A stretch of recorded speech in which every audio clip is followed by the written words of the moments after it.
আসসালামু আলাইকুম গাইস, আপনারা কেমন আছেন? আমি তো আলহামদুলিল্লাহ ভালো আছি। তো এই যে কই মাছ নিয়ে নিছি, বড় বড় সাইজের কই মাছ।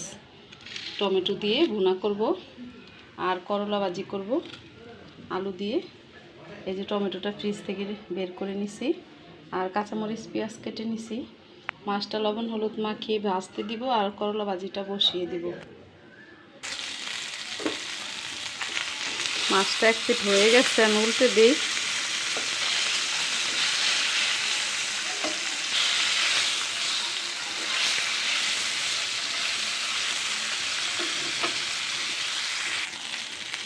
মাছটা এক পিঠ ভাজা হয়ে গেছে, আমি উল্টে তুলে নিব। এখন দুই সাইডে ভেজে নিচ্ছি ভালো করে।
মশলাগুলো দিয়ে দিলাম।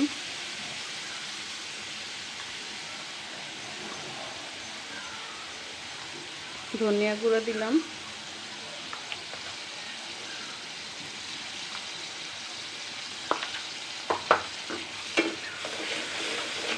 গরমের ভিতরে টমেটোর তরকারিটা কিন্তু দারুণ মজা লাগে। আবার আম দিয়ে ডাল রান্না করলে, কাঁচা আমের মাছ দিয়ে ঝোল করলে সেটাও ভালো লাগে অনেক। টমেটোগুলো দিয়ে দিব।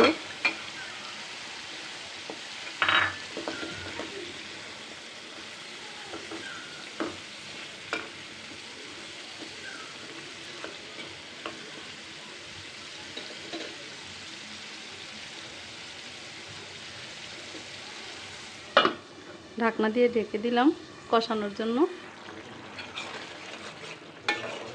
তরকারিটা কষানো হয়ে গেছে, এখন পানি দিয়ে দিব একটু।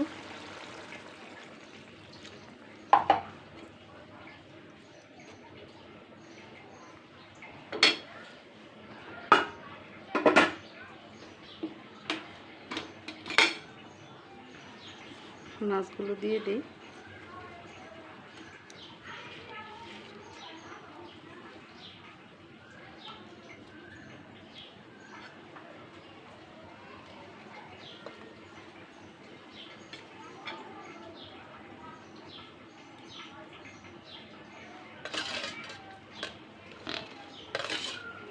মাছগুলো সব দিয়ে দিলাম।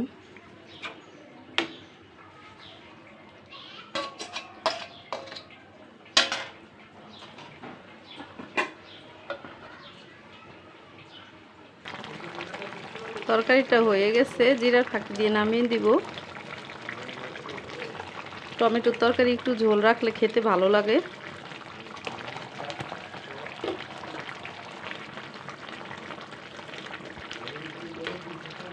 জিরাটা একটু মিলিয়ে দিলাম ঝোলের সাথে। এখন করলা ভাজিটা বসিয়ে দিব আর পাশের চুলায় ভাত বসিয়ে দিছি আমি। করলা ভাজিটা বসিয়ে দিব।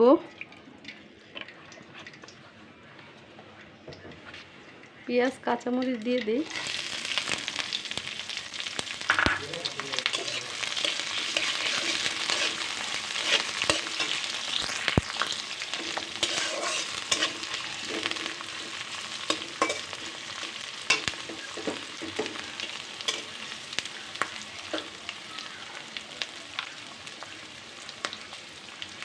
একটু হলুদের ফাঁকি দিব, অল্প করে, বেশি দিব না। লবণ দিয়ে দিলাম।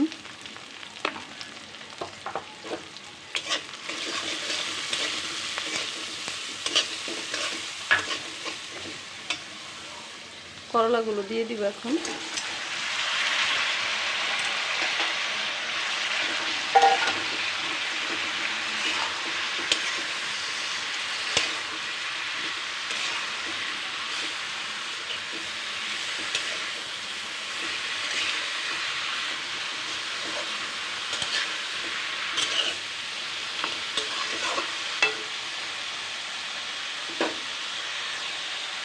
পাঁচ মিনিটের জন্য রেখে দিলাম, বেশি ডাকলে তিতো হয়ে যাবে। 5 মিনিট পরে ফিরে আসছি। 5 মিনিট পরেই ফিরে আসলাম। বেশি সময় রেখে দিলে হচ্ছে করলা একদম তিতা হয়ে যায়, সেই জন্য এখন আর ঢাকবো না। এখন উদাম করে এটাকে ভাজি করব। চুলার হিটটা বাড়ানো থাকবে, একটু পরে পরে এসে লাড়া দিব।